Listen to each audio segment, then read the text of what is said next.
l'approche de Dassault Systèmes, c'est d'utiliser les univers virtuels, les mondes virtuels, pour produire.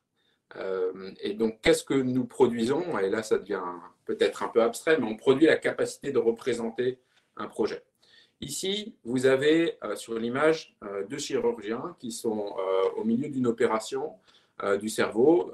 C'est des choses qu'on fait, nous, dans le cas de l'épilepsie, typiquement. On opère des patients épileptiques et pendant l'opération, il faut savoir juguler les effets secondaires négatifs si on touche des zones qui ne sont pas souhaitées. Et c'est toute la difficulté, et à la fin, c'est la décision du médecin, de dire voilà jusqu'où je peux aller, je dois aller, mais il faut l'éclairer.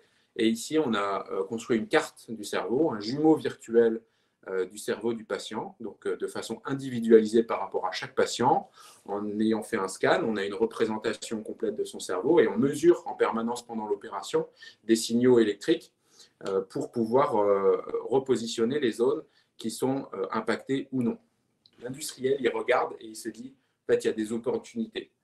Et pas dans la caricature de dire il y a des opportunités juste pour faire du business. À la fin, il faudra que ça soit du business.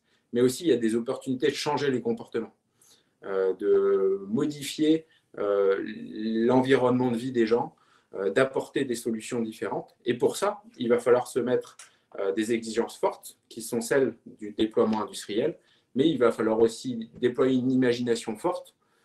Et c'est ce qui a été fait depuis 1 an. Quand vous regardez la vitesse à laquelle on a réussi à développer des vaccins, c'est parce qu'il y a eu une démarche industrielle de regarder le problème lié à l'épidémie et en créant des solutions qui sont basées sur la science, mais qui sont aussi basées sur une capacité d'organiser à très grande échelle, d'abord des chercheurs, mais ensuite des réseaux de validation des essais cliniques, puis ensuite la mise en production sur des conditions extrêmement complexes, puis ensuite la distribution, la logistique. Alors ça ne réussit pas forcément immédiatement ni à tous les pays, mais progressivement ça trouve son chemin et il y a une démarche industrielle qui est derrière ça.